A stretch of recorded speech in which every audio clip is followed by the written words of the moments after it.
భగవద్గీత సర్వ మానవాళి కోసం. తృతీయోధ్యాయః యది హ్యహం న వర్తేయం జాతు కర్మణ్యతంద్రితః మమ వర్త్మానువర్తంతే మనుష్యాః పార్థ సర్వశః.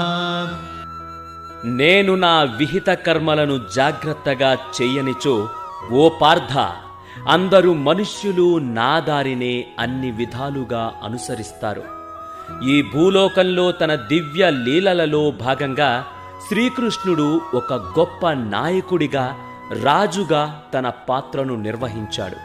ఈ భౌతిక ప్రపంచంలో శ్రీకృష్ణుడు అత్యంత ధర్మాత్ముడైన వసుదేవ మహారాజు పుత్రునిగా వృష్ణివంశంలో దర్శనమిచ్చాడు. ఒకవేళ శ్రీకృష్ణ పరమాత్మయే తన విహిత కర్మలను చెయ్యకపోతే అలా ఉల్లంఘించటమే ప్రామాణిక పద్ధతి అని అనుకుంటూ ఎంతోమంది సామాన్య జనులు ఆయన అడుగుజాడల్లో నడుస్తారు.